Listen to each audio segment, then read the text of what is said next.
When the storms of life rage and everything around you seems to fall apart, there is one thing you must never forget. Your inner state determines the world you experience. The outer world may appear chaotic, uncertain, and even hostile, but you are never a victim of appearances. The only true reality is your consciousness, and the only power you have ever needed is the ability to feel from the end of what you desire. When things seem to be going wrong, most people surrender to fear, to doubt, to despair. They rehearse the problem in their minds, replaying the scene over and over, giving it life and energy. But you must not do this. You must remember that your feelings are the secret doorway. What you accept as true within yourself is what crystallizes in the world without. That is why, even when the evidence contradicts you, you must choose to feel good. You must choose the inner atmosphere that corresponds to the life you wish to live. This is not denial of the outer. It is mastery over it. The outer is only the shadow, the echo of the inner conversation you have with yourself.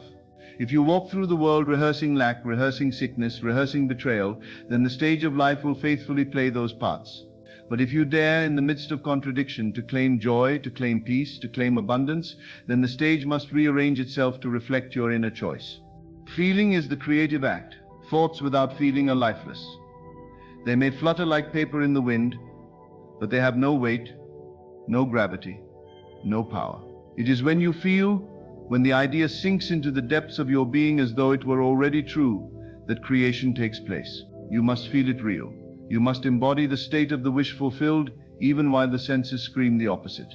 So when everything appears to go wrong, that is the very moment you are given the opportunity to prove who you truly are. Anyone can feel good when the evidence is favorable. But to feel good when the world is against you, that is the mark of one who understands the law. That is the true test.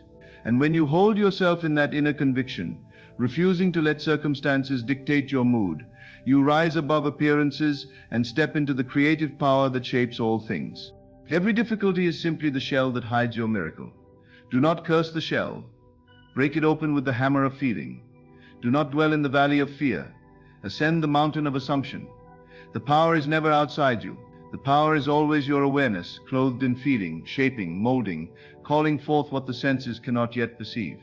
Even if everything seems to collapse, you still have the ability to choose one thought, one feeling, one inner vision that lifts you. It is not the outer events that define you, but the state you occupy. Live now as if you are already where you wish to be. Walk as though the prayer has already been answered. Rest as though the promise is already fulfilled. To feel good in the midst of what appears to be wrong is not foolishness, it is wisdom. It is the knowledge that appearances are temporary, but states of consciousness are eternal. And what you persist in feeling will harden into fact. Therefore protect your inner mood more than gold, for it is the seed of tomorrow's harvest. When you look around and everything seems to crumble, when relationships break down, when finances appear to dry up, when the body feels weak, when doors seem to shut in your face, this is the moment when you are tempted to bow down before appearances and declare them real. But they are not the truth of you. They are but shadows, temporary forms reflecting the states of consciousness you once entertained. They are the residue of old assumptions, old feelings, old beliefs. They are not your master. They are not your identity. They are not your future unless you choose to bow to them. The great challenge is to remember that all things spring from within. The life you see outside of you is a mirror held up to the inner world you consistently occupy. If the mirror reflects chaos, if it reflects failure, if it reflects loneliness, it is not calling you to despair. It is calling you to change the inner picture. The mirror is powerless in itself. It only reflects what you assume, what you consent to, what you feel to be true. You are always greater than the reflection. And because you are greater, you must learn not to react to the outer world as though it has final authority.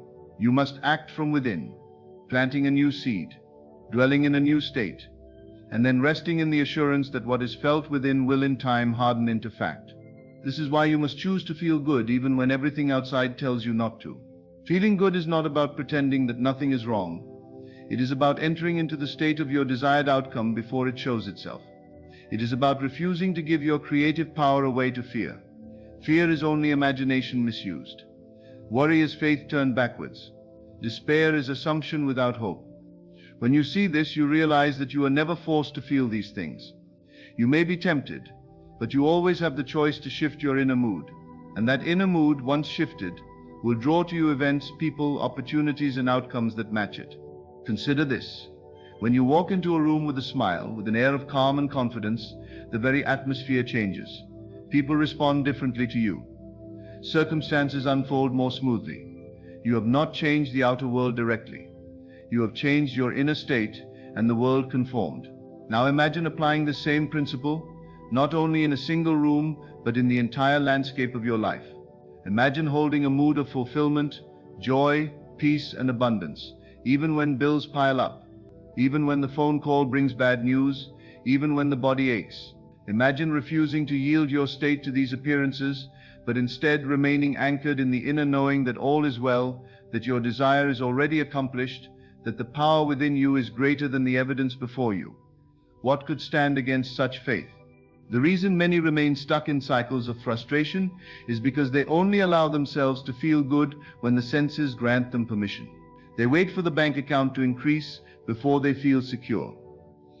They wait for the relationship to arrive before they feel loved. They wait for the healing before they feel whole. But creation does not work this way. The senses are late. They only report what has already been assumed. If you wait for the senses to change before you change your feeling, you will wait forever. You must reverse the order. You must feel first, assume first, embody first, and then allow the senses to catch up. This is the law. This is the secret. This is the difference between those who live as victims of circumstance and those who live as masters of their world. When things go wrong, that is your moment of power. It is in the contradiction that faith is tested. It is in the darkness that you learn to shine your own light. Do not despise these moments.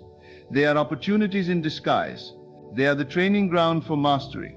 They are the fire that purifies, removing the dross of dependence on the outer, and teaching you to rely on the inner alone. Anyone can be joyful when the world applauds them, but it takes true mastery to be joyful when the world seems against them. This joy is not shallow. It is rooted in the unshakable knowing that consciousness creates reality, and nothing can stop the harvest of a seed once planted in feeling. The outer world may rage, but you can rest in silence within. The storm may beat upon your house, but you know that the foundation is secure, for your foundation is your inner assumption. You may be tempted to speak words of doubt, but instead you return again and again to the inner conversation of victory, of love, of peace. These conversations are not empty. They are the building blocks of your destiny. Your inner words shape your inner feeling, and your inner feeling shapes the world. Let us make it practical. Suppose everything seems against you in finances. You have bills due, no apparent income, and perhaps even a loss of work. What does the average person do? They panic, they complain, they rehearse the problem to themselves and to others. And what happens? The problem multiplies, for the feeling of lack continues to attract lack. But what if, in that very moment, you refuse to yield to fear?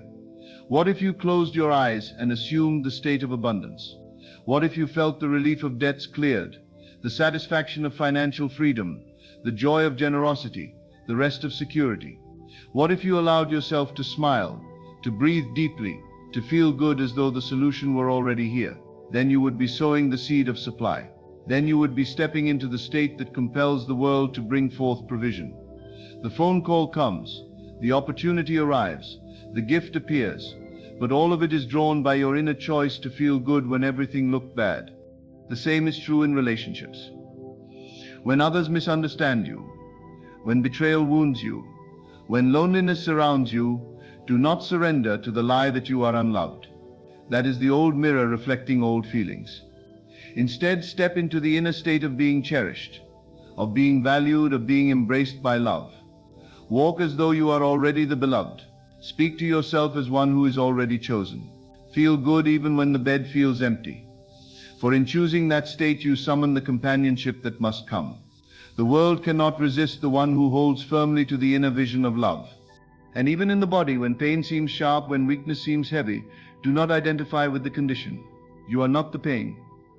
You are the awareness in which it appears. Choose the feeling of vitality. Choose the joy of wholeness. Breathe deeply and feel the warmth of life flowing through you. Act from the state of one who is already healed. And soon the body will bow to the assumption, for the body, like the outer world, is only the servant of consciousness. So when all else fails, remember to feel good, not as an escape, not as a false mask, but as the deliberate assumption of the state that creates. To feel good is to align with the truth that all things are possible. To feel good is to stand in the conviction that what you desire is already yours. To feel good is to rest in the unseen reality until it takes shape before your eyes. This is the secret to victory in every circumstance. This is the pearl of great price. This is the hidden power given to you before the foundation of the world. When everything around you feels like it is collapsing, you must remind yourself that you are not here to be tossed about by circumstances. You are here to command them. You are here to rise above them. The temptation is always to bow before appearances, to look at the outer evidence and let it dictate your mood. Yet the truth is that appearances are nothing more than projections of past states. They have no inherent power. They are echoes, shadows, smoke without fire. And the fire that creates them is always within you. It is your imagination, your assumption, your feeling that is the only power that creates, sustains, and transforms the world you see. You cannot afford to forget this when things go wrong, for that is when it matters most. It is easy to sing when the sun is shining. It is easy to smile when the bank account is full and the body is strong. But the question is, can you hold your song when clouds cover the sky? Can you smile when the outer world refuses to give you a reason? That is where your true mastery is revealed. That is where your creative power is proven. For to feel good in the absence of evidence is to claim dominion over life. It is to say to the universe, I know who I am. I know the source of my supply. I know the reality I carry within, and no appearance can rob me of it. If you will hold this position, the appearances must yield. They cannot resist the one who knows the law. They cannot stand against the one who refuses to bow before them. Everything you now see was once only a feeling entertained, a state assumed, an inner conviction clothed in flesh. If that is so, then everything you desire will also appear in time, provided you claim the state and hold it. It is not enough to merely think about the good you desire. Thought without feeling is like a seed lying on the surface of the earth, never taking root. It is feeling that buries it deep into the subconscious soil, where it germinates, takes root, and eventually grows into visible form. That is why the instruction is not just to think of what you want, but to feel it real, to let the mood of fulfillment, of joy, of peace, of success soak into you until it becomes natural, until you carry it without effort, until it colors every word, every gesture, every glance of your being. Now, when difficulties press in, the temptation is to feel the opposite. You may find yourself rehearsing conversations of failure, imagining scenarios of loss, entertaining moods of fear, and the world will gladly give you evidence to justify those feelings. But you must break that cycle. You must rise above it by an act of will. You must stop yourself in the midst of fear and say, no, I refuse to feed this state. I choose to feel from the end I desire. I choose to walk in joy, in confidence, in peace, no matter what the outer tells me. This is not denial. This is creation. This is planting the seed that guarantees the harvest of your desire. But you're a gardener who plants a seed in the soil. For days, perhaps weeks, he sees nothing. The ground looks barren. Yet he does not despair. He does not dig up the seed to check if it is growing. He simply waters it, tends the soil, trusts the process. And in time, the seed breaks through and becomes visible. The same is true of you. When you feel good in the absence of evidence, you are tending your inner seed. You are watering it with joy. You are keeping the soil of consciousness fertile with faith. And though the senses may tell you nothing is happening, beneath the surface your desire is taking root, forming, preparing to break forth into visible manifestation. If you let despair take over, you abandon the seed, you dry up the soil, you choke the growth with weeds of doubt. But if you hold firm in feeling, the harvest is inevitable. The outer cannot resist the law. It must conform. Do you not see that the greatest gift you have been given is this power to feel at will? You can close your eyes right now, regardless of what surrounds you, and step into the mood of fulfillment. You can imagine yourself already healed, already prosperous, already loved, already free. And if you hold it, if you persist in it, If you saturate yourself with the joy of it, then it will solidify into fact. Nothing can prevent it, for consciousness alone is the cause of reality. Think of the times in your past when you allowed despair to rule you. You replayed the problem, magnified it, spoke of it, thought of it, and lived in the feeling of lack or fear. And what happened? The problem multiplied, didn't it? Life gave you more and more to match the state you occupied. But also think of the moments when you dared to hope, when you dared to assume the best, when you dared to feel good before the evidence arrived. Did not life rearrange itself in ways you could not predict, to bring you what you had already accepted within? That is the pattern, that is the law, that is the key. So now, in this very moment, no matter what seems to oppose you, choose again. Choose to feel good, choose to walk as though the desire is already yours. Choose to laugh at appearances and rest in the unseen reality. It may not shift immediately to your senses, but the change has already been set in motion. The invisible has already been altered, and the visible will soon follow. Remember always that the outer world is slow, dense, sluggish compared to the swiftness of imagination. The outer takes time to rearrange. But imagination is immediate. Feeling is instantaneous. You can be joyful now, peaceful now, abundant now, loved now. And if you are those things within, the world must mirror them without. It is law, it is certainty, it is inevitable. Do not ask how it will happen. The how belongs to the unseen intelligence that governs all things. Your task is not to scheme, not to struggle, not to manipulate the outer pieces. Your task is to enter the state, to feel the end, to assume it with conviction. Leave the bridge of incidents to unfold on its own.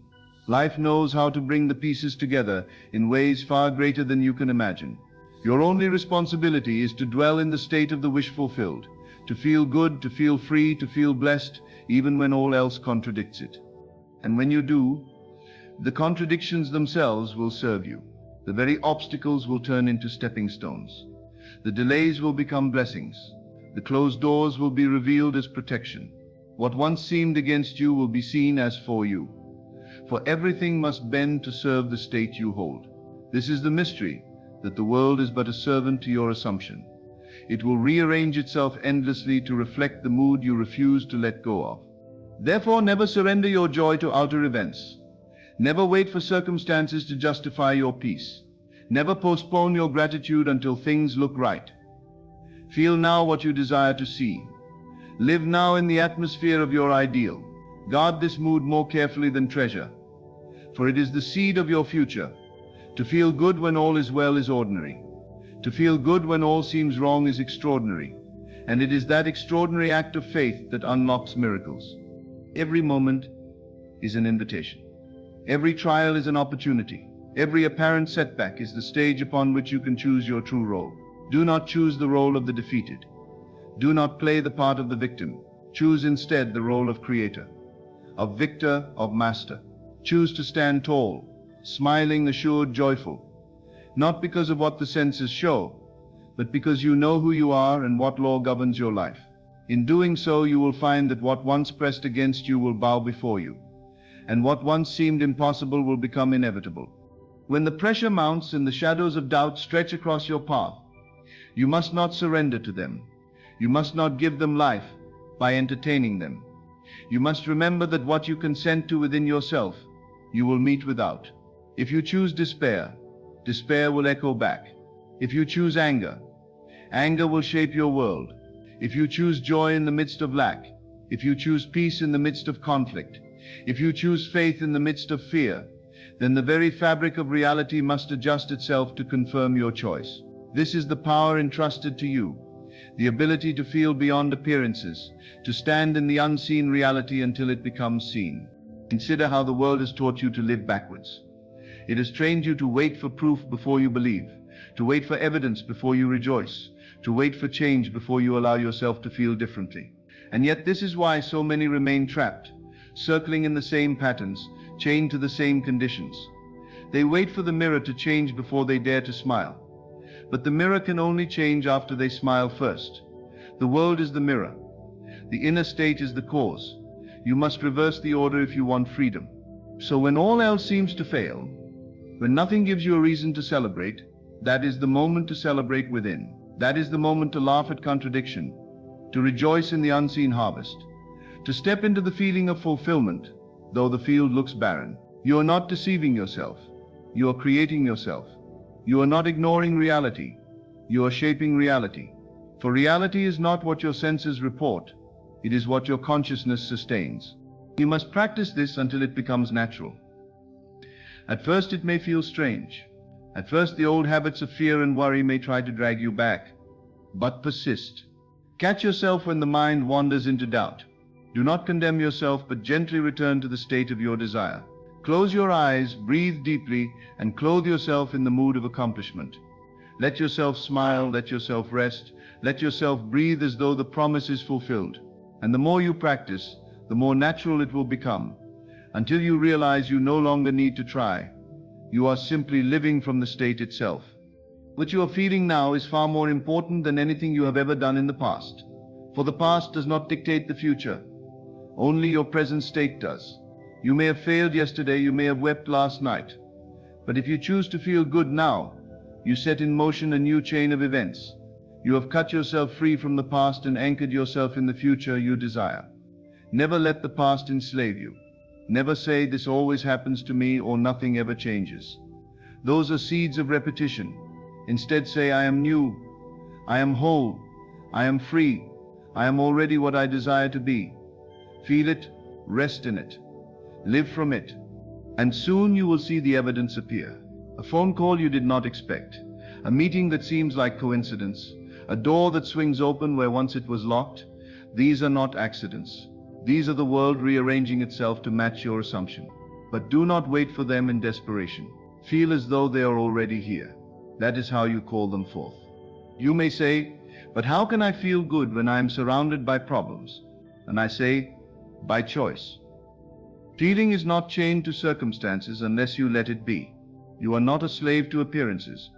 You can close your eyes right now and imagine yourself in the life you desire.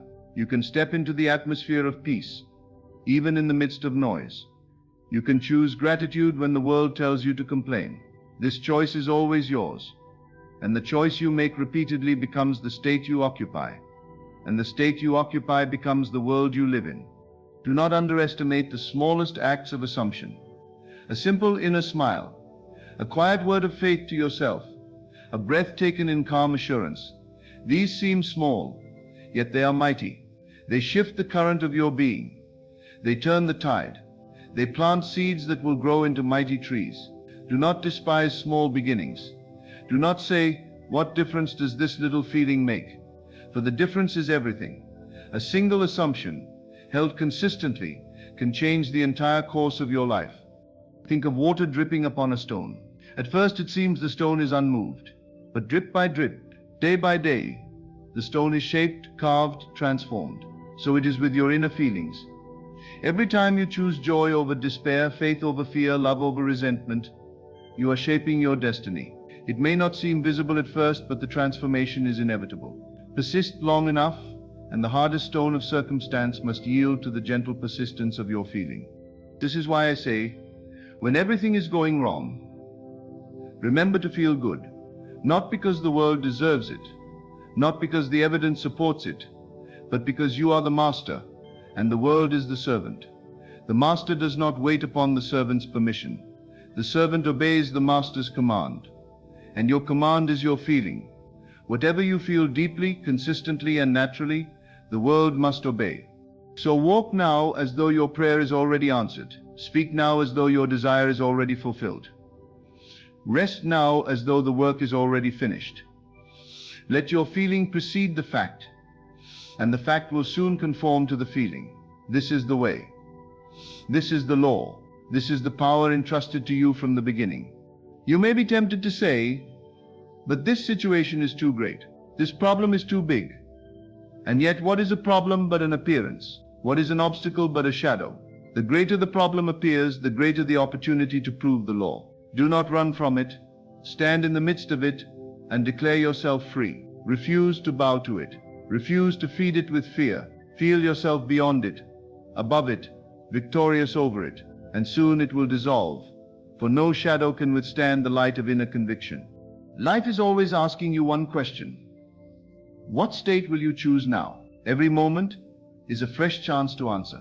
Will you choose fear or faith, lack or abundance, sickness or health, loneliness or love, despair or joy? The world does not choose for you, you choose, and the world reflects. So choose wisely, choose boldly, choose the state that uplifts you, strengthens you, frees you, and when all else crumbles, hold fast to that state, knowing that what is seen is temporary, but what is felt within is eternal and creative. Even now, in this very moment, you can close your eyes and shift. You can breathe in the air of your future. You can walk in the garden of your fulfilled desire. You can touch the joy, the love, the freedom, as though it were already here. And if you persist, it will be here. Not because of chance, not because of luck, but because consciousness creates reality. And feeling is the secret. Therefore, remember always when everything else is going wrong, when the world gives you no reason, when appearances seem against you, that is the moment of your greatest power. That is the moment to prove to yourself that you are not at the mercy of circumstance. That is the moment to choose, to assume, to feel good, and in feeling good to set in motion the creation of a new world, a new life, a new reality. When you rise in the morning, and the weight of the world already presses on your chest, that is the very moment you must choose. Do you give yourself over to the heaviness, or do you claim a new state? Do you allow the outer world to dictate your inner world, or do you stand in authority and declare, I am not moved by appearances, I am moved only by my assumption? Every day, every hour, every breath offers this choice. It is never too late to choose again, and in choosing you shift your world. You may believe that feeling good when everything is wrong is irresponsible, even careless. You may think it means ignoring reality. But this is not so. It is not ignoring reality. It is creating reality. It is refusing to live by the surface shadow and instead living by the unseen truth. It is refusing to chain yourself to the past and instead stepping into the future you long to see. What others call foolishness is wisdom. What others call denial is faith. What others call madness is mastery. The senses are persuasive. They scream their report, and their report is always delayed. They tell you of the past, never of the future. They tell you what has already been assumed, what has already been felt, what has already hardened into fact. They cannot tell you what is yet to be born, that belongs to you, that belongs to your imagination, that belongs to the state you dare to occupy in the silence of your being. So when the senses contradict you, remind yourself they are late. They are simply showing me yesterday's harvest, but I am sowing new seeds today, and tomorrow must reflect them. Let no one convince you that you are powerless. You are not a beggar before fate. You are not a prisoner of chance. You are the dreamer of the dream, and the dream obeys the dreamer. If you persist in fear, the dream will terrify you. If you persist in joy, the dream will delight you. If you persist in love, the dream will surround you with companions. If you persist in lack, the dream will strip you. But the choice is yours, always yours, eternally yours. That is the burden and the blessing. When everything is going wrong, you may be tempted to say, I will feel better when this is over. But do you not see? The very act of postponing your joy ensures its delay. You say, when the bills are paid, I will rest. But unless you rest first, the bills multiply.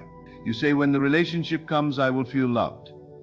But unless you feel loved first, the relationship cannot appear. You say, when the body heals, I will rejoice.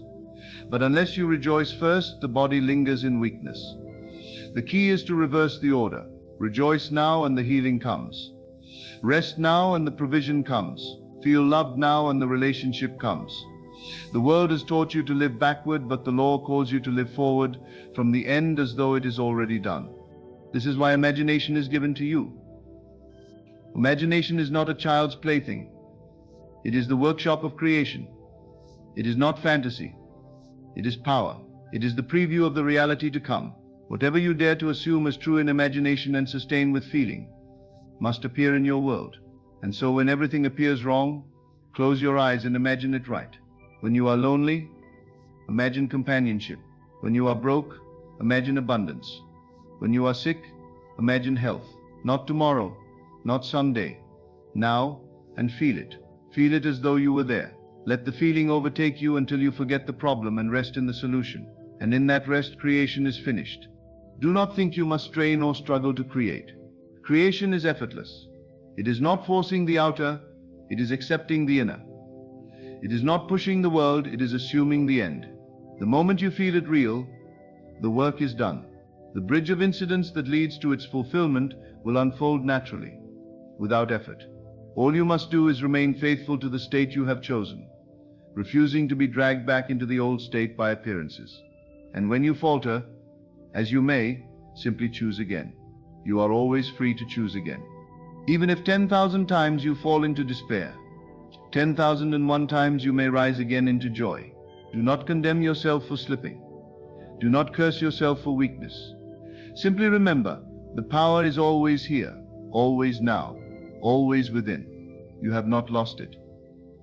You cannot lose it. It is who you are. And with a single act of feeling, you reclaim it. When the world ridicules you for this, let it. When others say you are ignoring facts, smile, for you know the truth. Facts are only frozen states, and states change. When they say be realistic, laugh, for you know that reality itself is pliable clay in the hands of consciousness. You are not called to live by their definitions of real. You are called to live by your vision, by your assumption, by your inner conviction. And soon the world that mocked you will marvel at the transformation they cannot explain. It is a simple thing, though not always easy. The simplicity is this: feel as though it were already true and persist. That is all. That is the seed, the soil, the water, the harvest. All else is details. And when you forget, when you stumble, when you despair, simply return to the beginning. Feel good, feel the joy of the end. Feel the peace of fulfillment. Feel the gratitude of answered prayer, and let that feeling carry you, sustain you, uplift you, until the outer yields to the inner. The law plays no favorites. It answers all alike. It does not reward the worthy and punish the unworthy. It only reflects the state assumed. That is why it is said, to him that has more shall be given. For he that has the feeling of wealth will draw wealth. He that has the feeling of love will draw love. He that has the feeling of peace will draw peace. And he that clings to lack, to loneliness, to fear, will draw more of the same. The world may call it unfair, but it is law, and you are free to enter any state you choose. No one may choose for you, no one may stop you. So let the storms rage if they must. Let the winds blow, let the earth shake. You are not the storm, you are not the wind, you are not the earth, you are the consciousness in which they appear. And you may choose any state you desire. Choose wisely, choose boldly, choose joyfully. For the state you choose now is the life you will walk in tomorrow. And when everything seems to go wrong, that is not your defeat. It is your summons. It is life calling you to remember who you are. It is the perfect stage for you to demonstrate the law. It is the golden opportunity to rise above appearances and claim your true inheritance. Do not curse the moment, embrace it. Do not fear the challenge. Thank it. For it is showing you where you have given power away, and it is offering you the chance to reclaim it. Remember, always remember, you are not here to suffer at the mercy of circumstance. You are here to command circumstance through the command of feeling. You are here to live from the end, to walk in joy before joy appears, to rest in peace before peace arrives, to claim abundance before abundance manifests. This is your secret, your power, your destiny. And the one who remembers to feel good when all else goes wrong has already won, for he has proven himself master of the only world that matters, the world within. So in the end, all of life bends itself to the state you dare to hold. The outer world may roar, but it has no voice of its own. It only echoes what you whisper within. When everything around you seems broken, you are not broken. When everything appears lost, you are not lost. When everything goes wrong, you are not wrong. You are simply being given the stage on which to practice your power. Feel good not because the evidence tells you to, but because you know that feeling is creation. Choose joy, not because circumstances permit it, but because joy is the seed that reshapes them. Stand still within yourself and declare it done, and it must be so. For nothing has power over you but the state you occupy. And the one who chooses to feel good when all else is crumbling has already risen into the life that cannot crumble. Stop trying to get it. The more you reach, the more it runs. You believe effort will pull it closer, yet effort can only confess one thing: you do not have it. And if you do not have it, you cannot receive it. Desire is not a signal to begin a chase. It is proof that it already belongs to you. The seed of the thing is already planted in your inner world. When you strive and grasp, you are pulling at the soil, never letting the roots grow. Your only work is to enter the end in your mind. See yourself as already there. Feel it as already yours. The mind that rests in the end does not question, does not doubt, and does not rush. This is the quiet authority of creation, knowing it is so. The world you see is a shadow. The true creation is unseen, birthed in the stillness of your imagination. This is where mountains move, doors open, and the impossible bows. You do not force a shadow to change. You change the light. Release time from your grip. Needing it now is the language of lack. Be it now, and time has no choice but to align with you. The moment you wear the feeling of possession, you have already crossed the invisible line from wishing to being.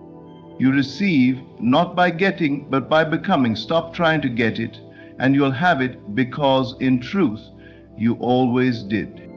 When you feel a true desire rise within you, it is not a random wish or a fleeting thought.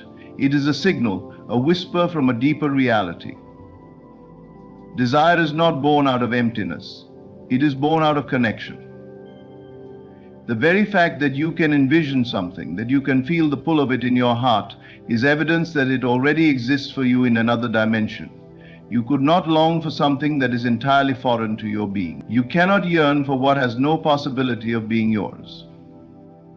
Every deep desire is the echo of a reality calling you toward itself. Think of it this way. The seed of an oak tree contains the blueprint for the mighty oak.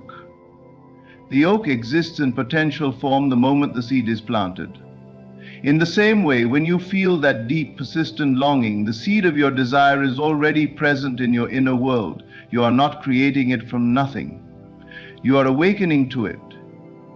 The longing itself is a sign that a thing has been prepared for you and is waiting for you to align with it. The trouble is that most people misinterpret desire. They treat it as proof of lack, believing that wanting something means they do not yet have it. This mindset leads to chasing, grasping, and striving, all of which push the desire further away. But in truth, desire is proof of possession in the unseen. It is an inner claim waiting to be acknowledged. You are not meant to run after it as though it is far from you.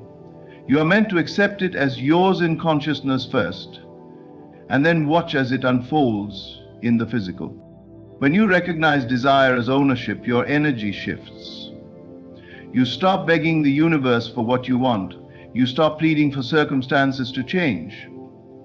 Instead, you begin to stand in the certainty that what you seek is already yours. This doesn't mean you force reality with anxious action. It means you rest in the end. You begin to walk, talk, and think from the place of fulfillment, not from the place of longing. This is the secret to why some people manifest with ease while others spend years chasing without results. Those who understand the nature of desire do not treat it as an unattainable dream. They know that the desire and its fulfillment are born together like two sides of the same coin. When the desire arises, the reality already exists in the unseen, and your only task is to align your state of being with it. The moment you truly own this understanding, desire becomes a gentle reminder of what is already promised to you. You will feel no need to struggle. Instead of thinking, "I hope I get it," you begin to declare within yourself, "It's already mine." And as you hold that inner claim with calm conviction, the outer world will rearrange itself to reflect it. When you are constantly trying, pushing, and striving for something, you are unknowingly affirming that you do not yet possess it. Effort, in its desperate form, sends out a signal that says, "I am not there yet." I do not have it, I must fight to get it. And the moment you declare, I do not have, you lock yourself into the state of not having. This is why some people work endlessly toward their dreams, yet feel as though they are running in place. Their actions may be intense, but their inner state is rooted in lack. The universe, or rather the mirror of your reality, responds not to the words you say or the hours you labor, but to the state you occupy within yourself. If your effort is born from fear, doubt, or the belief that you must earn what you want, then no matter how much you do, the result will always match the vibration of not yet. You will find yourself encountering delays, setbacks, or situations that keep your desire just out of reach, because your inner reality is still saying, it is not mine. This does not mean that all effort is wrong. Inspired action, which flows naturally from a state of already having, feels light, joyful, and certain. It is not a scramble to make things happen. It is the natural expression of a fulfilled state. The difference is subtle but powerful. When effort is forced, you feel tension, impatience, and exhaustion. When action is inspired, you feel flow, clarity, and a quiet knowing that what you desire is already on its way, or perhaps already here. Trying too hard often comes from the belief that the more you do, the faster it will come. But this belief is rooted in time and separation, as though your desire lives in some distant future you must chase down. In reality, manifestation is not about closing the gap between you and what you want. It's about collapsing the gap entirely by stepping into the state of having now. Think of it like this. If you were already wealthy, you wouldn't spend every moment frantically chasing money. If you were already loved, you wouldn't desperately search for proof of it in every interaction. Your actions would be different because your inner state would be different. And it is that state, not the frantic activity, that shapes what you receive. Constant effort keeps your focus on the absence of what you want. It's like trying to fill a cup that you keep declaring is empty. Even if water is pouring in, your attention is fixed on the emptiness, so you cannot feel the fullness. The truth is that once you decide and embody the state of having, the right actions will reveal themselves naturally, without strain. You are not rewarded for struggle. You are lined through belief.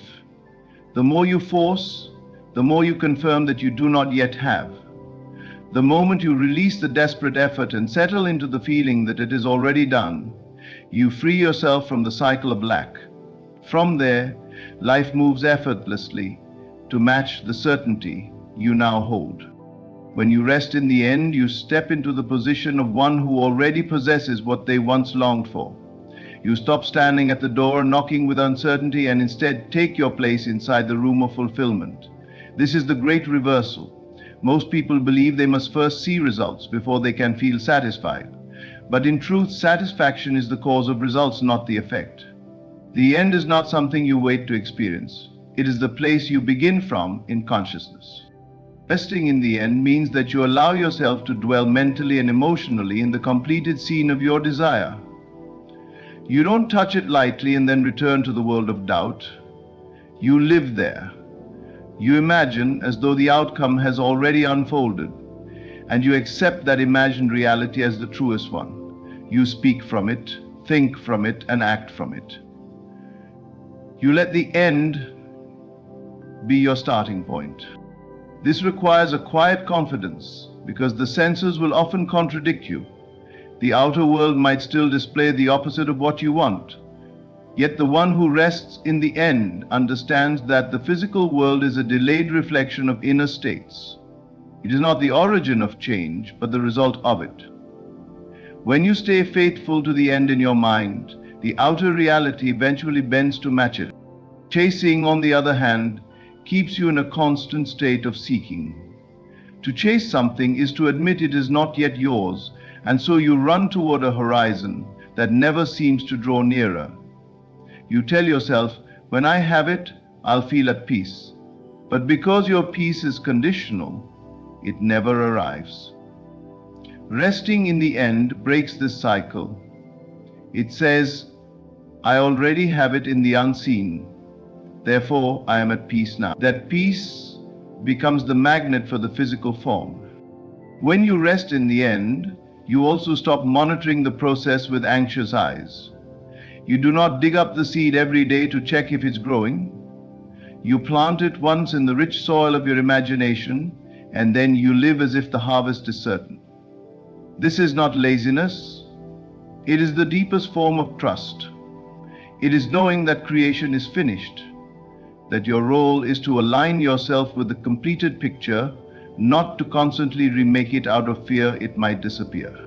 From this place, your actions flow differently. They are not desperate attempts to force a result, but natural movements in harmony with what you already know to be true. If you are already the person you wish to be, what would you do today? That question becomes your compass, and the answers always lead you in the direction of your desire without the weight of struggle. The end is the beginning, because once you occupy the state of the fulfilled wish, everything else becomes a mere unfolding of what is already settled. There is nothing to chase, nothing to force, only the joy of watching the invisible take form before your eyes. The most potent act of creation does not happen with your hands, your voice, or your physical effort. It happens in the quiet, unseen theater of your mind. The world teaches you to value force, to believe that the more you push, hustle, and exert yourself, the closer you will come to your desires. But what shapes the visible world is not the force of action, it is the force of imagination. Everything you can see, touch, or experience began as a thought, an image, an inner conviction. The outer is merely the shadow. The inner is the light that casts it.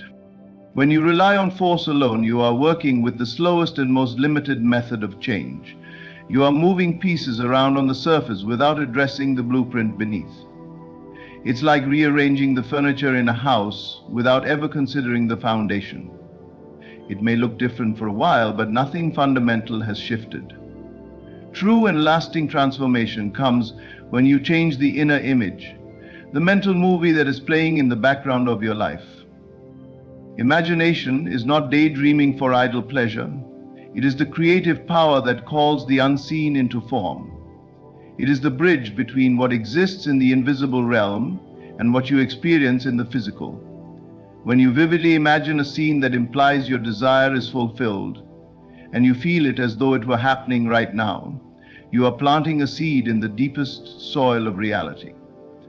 That seed, if left undisturbed by doubt, must grow and express itself in your world.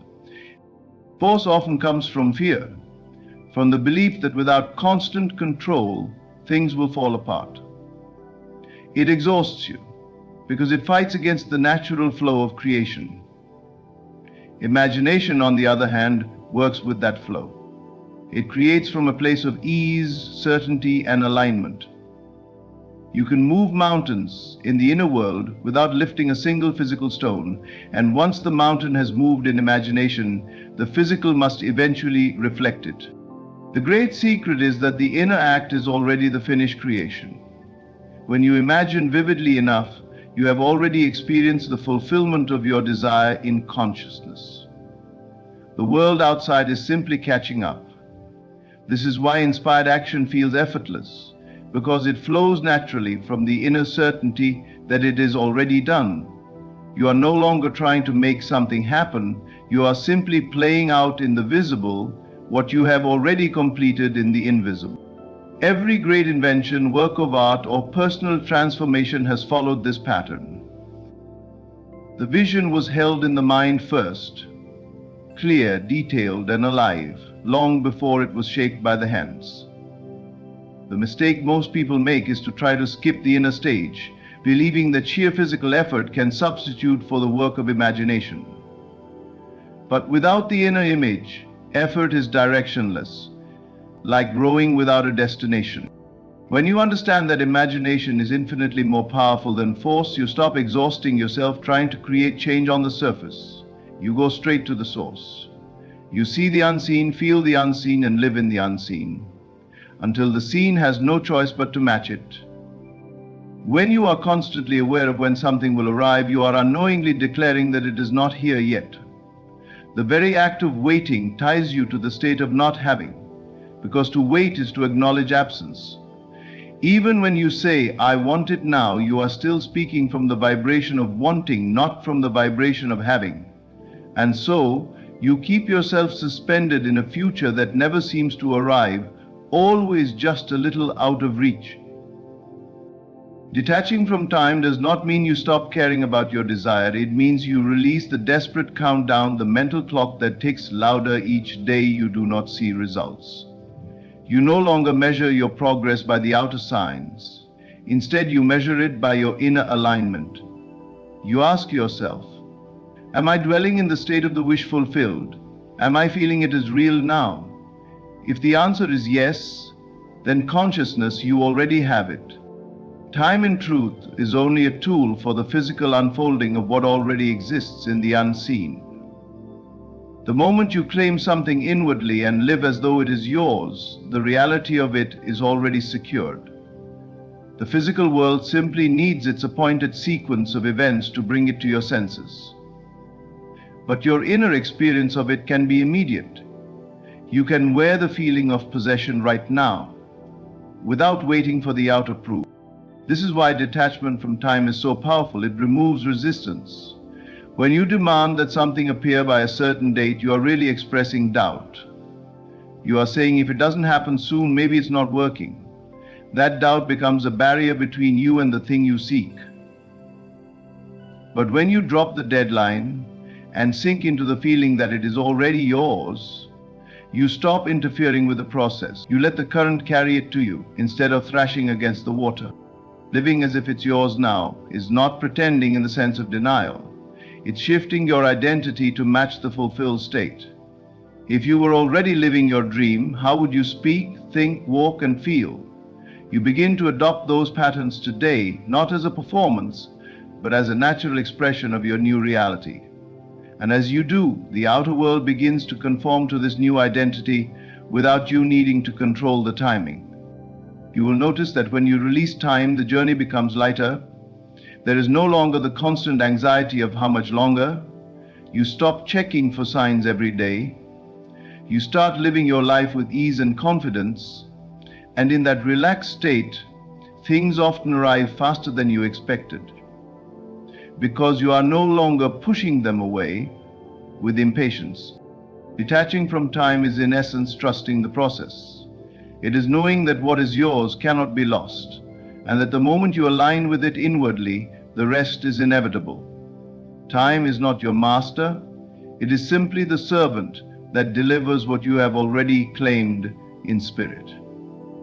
What you truly receive in life is never determined solely by what you wish for, but by what you are in your deepest state of being. You may desire wealth, love, health, or success, but if your inner identity contradicts that desire, it will always remain just beyond your reach. The world reflects you back to yourself. It does not give you what you plead for. It gives you what you embody. To be something is far more than to want it. Wanting often comes from a place of lack. It says, I do not have this yet, but I hope to get it. Being says, this is already who I am. And when you stand in the certainty of being, the outer world must arrange itself to confirm it. It cannot do otherwise, because reality is a mirror, faithfully projecting the image you hold of yourself. This is why so many find themselves chasing endlessly without results. They are trying to pull something into their life while still holding the inner state of not having. They may visualize or affirm their desire, but if their identity remains rooted in I am without, then their results will match that state. It is not enough to occasionally imagine the desired outcome. You must adopt the state of the person who already lives it. Being is a subtle yet profound shift. If you seek love, you begin to live as one who is already loved and cherished. You carry yourself differently, you think differently, you make choices that match the worthiness you already feel. If you seek wealth, You move with the quiet confidence of one who already possesses abundance. You do not cling to money in fear or speak of lack. You act as a steward of resources you know are ever flowing. When you be the thing you desire, you no longer chase it.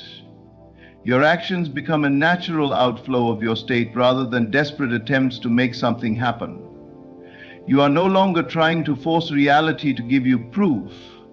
You are allowing it to reflect what you already know to be true about yourself. This alignment dissolves the separation between you and your desire, because in consciousness there is no gap. The beauty of receiving by being is that it removes the strain from creation. You do not have to manipulate circumstances or control how things unfold.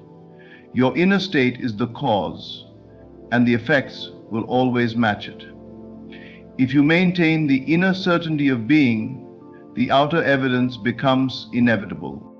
This is why the fastest way to receive is not to keep asking for the thing, but to step into the identity of one who already has it. From there, your words, emotions, decisions, and energy all harmonize with that reality, and the physical world has no choice but to catch up. You will never outpace your state of being. The law is simple. You do not get what you want, you get what you are. Become it now in thought, feeling, and identity. And it must come, because in truth it already has. Stop chasing, forcing, and waiting for what you desire as if it is somewhere far away. Every longing you feel is proof that it already exists for you in the unseen. The harder you try to get it, the more you affirm that you don't have it.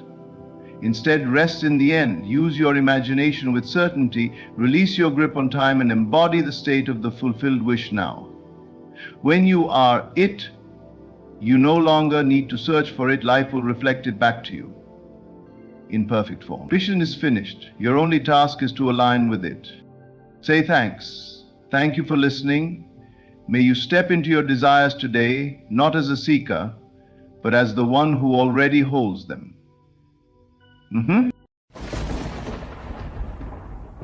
You are not a victim of circumstances, nor a pawn in the hands of fate. You are the author, the director, and the main actor in the play of your life. The world around you is not random. It is an exact reflection of your inner world. Change your thoughts and you will change your experience. Every scene you live through begins first in the theater of your mind. What you imagine with feeling is not daydreaming, it is creation in its purest form. Your imagination is the blueprint of reality. The life you see outside is only the shadow. The substance exists within you. Do not wait for life to give you permission to be who you wish to be. Assume the role now. Walk, talk, and feel as though your desire is already yours. This is not pretending. It is living from the end. The unseen world responds only to your assumption, and once you hold it with unwavering faith, it must take form in the seen. Belief is the currency of creation. When you truly believe in something, you give it the breath of life. Doubt is the thief that steals your harvest before it appears. Train your mind to return again and again to the state of the wish fulfilled. The present moment, no matter how real it feels, is only the residue of yesterday's thinking. Do not bow to it. Look beyond appearances. Feel the reality of the life you desire until it feels more real than the one you see now. You are the operant power. Life is not happening to you, it is happening through you. The moment you take full responsibility for your inner world, you will discover the greatest truth. You control your reality because reality begins in you. Everything you see before you is nothing more than the echo of your inner state. Life is a great mirror, faithfully reflecting back to you the images you hold in the secret chambers of your mind. It does not judge, it does not choose. It does not ask whether what you believe is good or bad, it simply reflects. If you carry within yourself the feeling of lack, life will show you more absence. If you dwell in the feeling of abundance, the mirror will return prosperity in countless forms. This is why you cannot change your life by only rearranging the outer circumstances. It is like trying to change your reflection in the mirror by painting over the glass. You may succeed for a moment, but the truth beneath will remain untouched. The mirror can only change when the image it reflects changes. In the same way, your reality will only shift when your inner assumptions shift. Many people waste years trying to fight with the outer world, blaming situations, people, or fate for their condition, never realizing that the true battleground is within. The circumstances you see today are nothing but the delayed photograph of the thoughts you held yesterday. What is now visible is simply the residue of past imaginings. The present moment is not the creator, it is the result. To change the reflection, you must step back from reacting to what is and begin to inhabit what you choose to be. Close your eyes, withdraw from the noise of the senses, and dare to see yourself in possession of your desire. Feel it as though it were already yours. The mirror of life must respond, for it has no will of its own. It only gives you what you are. Understand that this law works whether you believe in it or not. A man who constantly worries about loss will unconsciously shape events to confirm his fear. Another who walks with the quiet confidence that all is well will find the world arranging itself to honor his trust. The outer world does not discriminate between what you want and what you dread. It only reflects the dominant state of your mind. So do not waste energy wrestling with appearances. If you dislike what you see in the mirror of life, do not attack the image. Instead, change the thought, change the mood, change the assumption. The reflection will follow, for it has no choice. Every moment you have the power to alter the picture you carry within. That picture, vividly imagined, persistently felt, becomes the seed from which all visible things grow. Your outer world will bloom only with the flowers you plant in the garden of your mind. Choose them wisely. When you understand this truth, you stop being at the mercy of life. You realize you are not a victim of circumstances. You are the cause. The mirror cannot resist you. It only obeys you. Change yourself, and you change the world. Every moment you live is the unfolding of a thought once held, an image once entertained, a scene once played in the quiet theater of your mind. Imagination is not a fanciful escape from reality. It is the blueprint of reality. Everything you have ever experienced was born there first, whether you were aware of it or not. The conversations, the opportunities, the so-called accidents, even the people who entered your life, all answer to the silent instructions of your inner vision. The mind is the true architect. Long before the house is built, it exists in the builder's imagination. Before the music is heard, it lives in the composer's silent world. Before the journey is taken, it is traveled in thought. This is not a poetic idea. It is the way life operates. The invisible precedes the visible. The seed is planted in consciousness before it grows in the soil of experience. Most people live as though their imagination is a place for idle play, unaware that it is constantly creating. They imagine conflict and find it in their relationships. They imagine disappointment and walk right into it. They imagine loss and are puzzled when it appears. They believe they are merely thinking about what could happen, but in truth, they are shaping what will happen. The mind never sleeps, and the images it entertains set in motion the events you call fate. But there is another way to live, one where imagination is not left to drift aimlessly, but is guided with purpose. When you deliberately occupy the picture of the life you wish to live, when you rehearse in thought the scenes you desire, you plant the seeds of new experiences.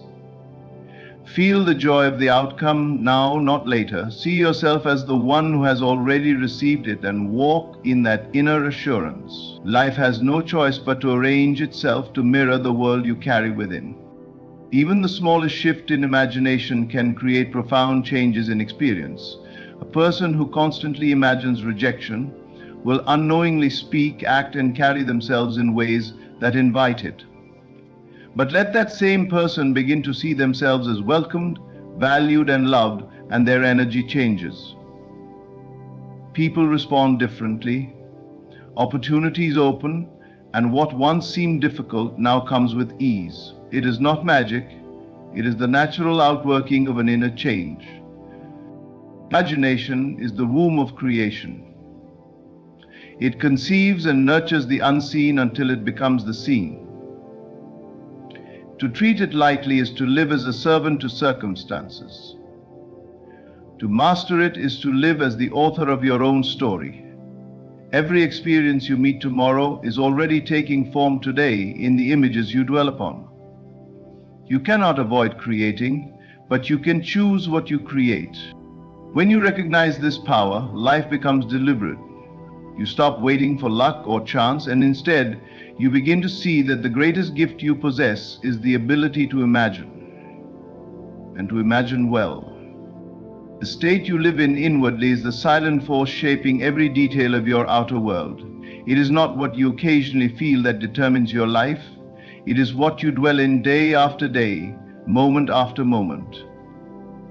This constant atmosphere of feeling, whether hopeful or hopeless, abundant or lacking, loved or unwanted, becomes the invisible fabric from which your reality is woven.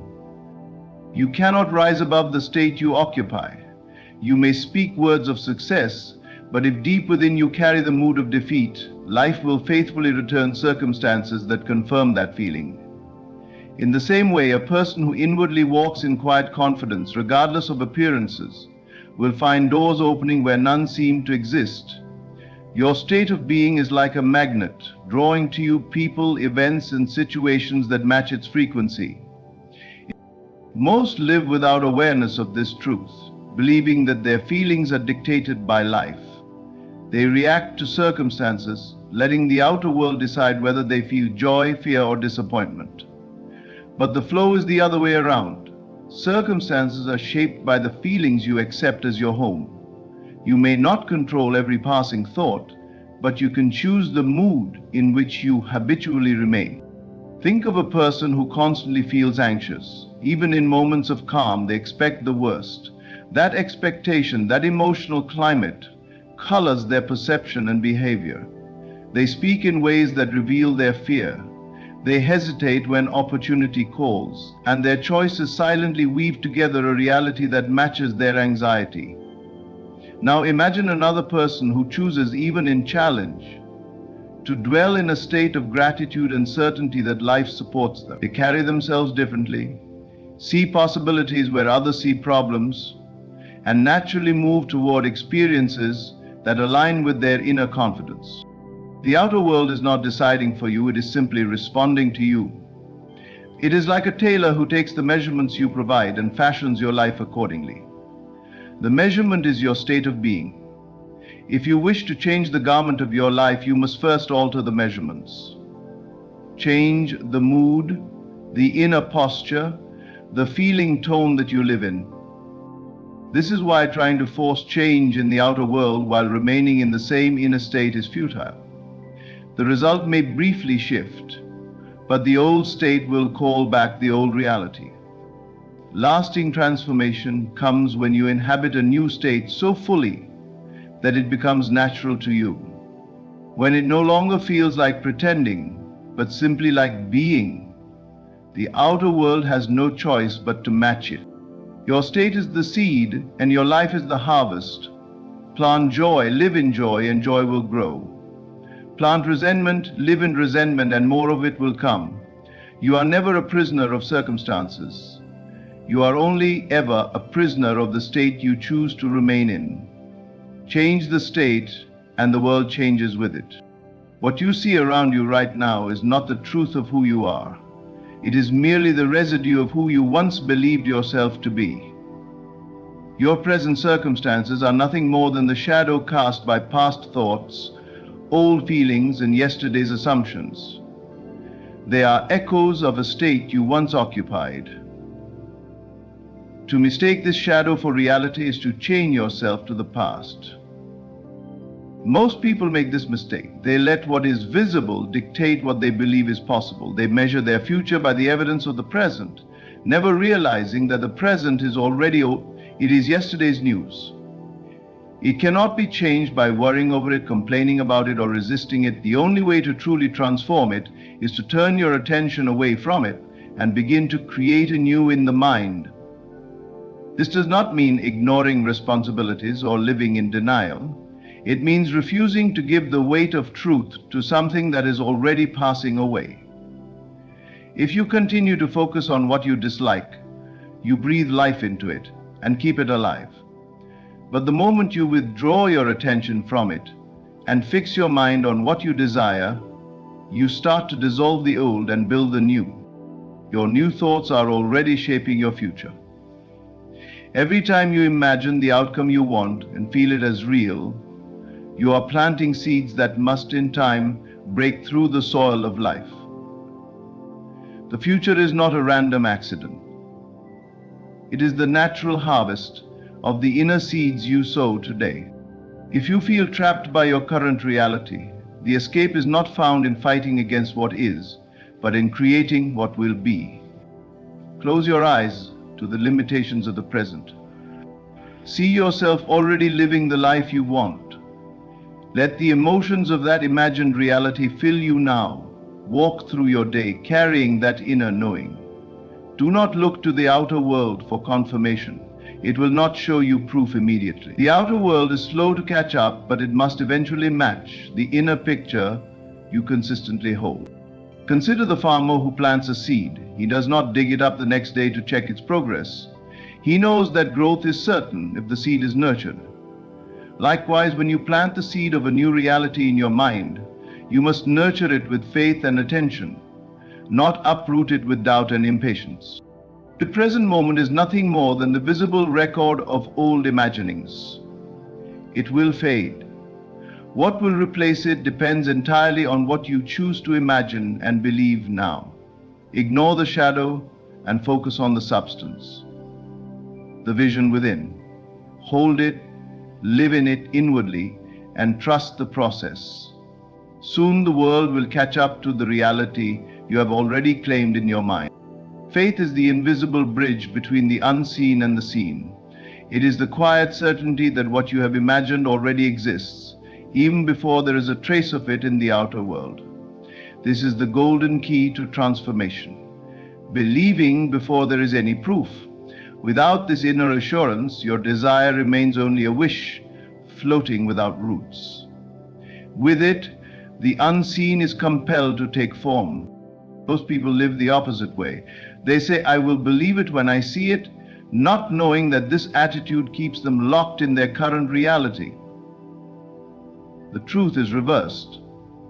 You will see it when you believe it. Faith is the seed that precedes the harvest, the cause that calls the effect into being. Faith is not mere hope. Hope waits and wishes. Faith knows and claims. Hope says, maybe one day. Faith says, it is already mine. This knowing is not based on physical evidence, but on the deep inner acceptance that what you desire is already accomplished in the unseen realm. The outer world may appear unchanged, but faith ignores appearances and stands firm in the invisible reality. Think of a builder working from a blueprint. He does not need to see the completed building to be certain it will stand. He has the plan in hand. Your imagination is that blueprint, and faith is your unwavering trust in its completion. When you hold fast to the feeling of already having what you desire, you are building in the unseen with materials stronger than brick and stone. Life always responds to the posture of your belief. If you waver, so will your results. If you believe only when it is convenient, you will see temporary gains that fade as quickly as they appear. But if you anchor yourself in the conviction that it is done, the world will reorganize itself to make it so. This is not wishful thinking, it is law. Even in the face of contradiction, faith holds steady. When the bank account is low, faith feels the abundance. When the diagnosis is grim, faith sees health. When the door seems closed, faith knows another is already open. This steadfast inner vision is what transforms circumstances. The outer world is slow to catch up, but it cannot resist a mind and heart anchored in unwavering belief. Faith is creative power in action. It does not merely influence life, it commands it. Every great achievement, every miracle, every breakthrough began with someone who believed without seeing. When you learn to live this way, you stop waiting for proof to feel secure. You become the cause, not the effect. Hold to your faith as though it were the most precious treasure you own, for it is. Believe it is already yours, and it will be. The outer world must in time reflect the inner certainty you carry. Faith is not only the substance of creation, it is the hand that shapes reality itself. Nothing outside of you has the power to shape your destiny unless you give it permission. No person, no circumstance, no so-called fate can write the script of your life without your consent. You are the one who imagines the scene, accepts it as true, and opens yourself to receive its manifestation. This is what it means to be the operant power. You are not a spectator in life, you are its author. From birth, the world trains you to believe in forces outside yourself. You are told that luck, chance, or the will of others determines your success or failure. You are taught to react to conditions instead of creating them. Yet the truth is that the power that governs your life does not lie in other people's hands. It resides in your own consciousness. Everything begins with your decision to imagine. The pictures you hold in your mind, whether by choice or by habit, set the stage for your experiences. If you allow the outer world to dictate what you imagine, you will endlessly repeat the same cycles. But the moment you take responsibility for what you entertain inwardly, you reclaim the authority that has always been yours. To be the operant power means to move from passive wishing to deliberate creating. It is to understand that imagining is not enough. You must accept what you have imagined as already true. This acceptance is the silent agreement between you and the reality you have conceived. When you accept a new idea as fact in your inner world, you set in motion the unseen forces that will bring it into view. Receiving is the final act. Many imagine and even believe, yet they remain close to receiving because they cling to fear, doubt, or a sense of unworthiness.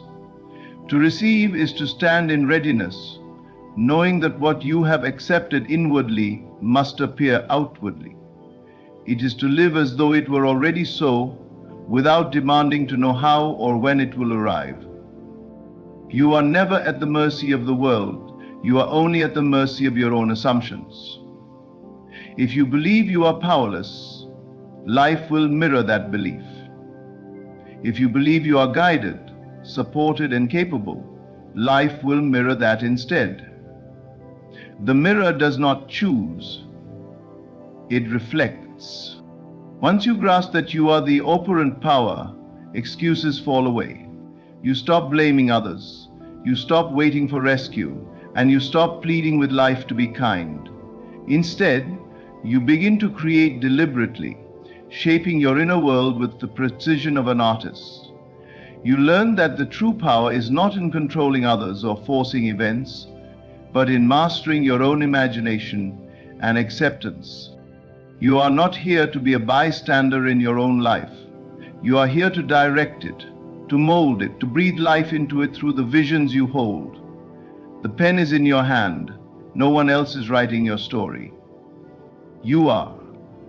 Imagine boldly, accept fully, and receive without fear. The power has always been yours. In the end, the truth is simple yet profound. You are the one shaping every chapter of your life. The world is your mirror, Imagination is your brush, and your state of being is the canvas on which your reality is painted. What you see today is not final.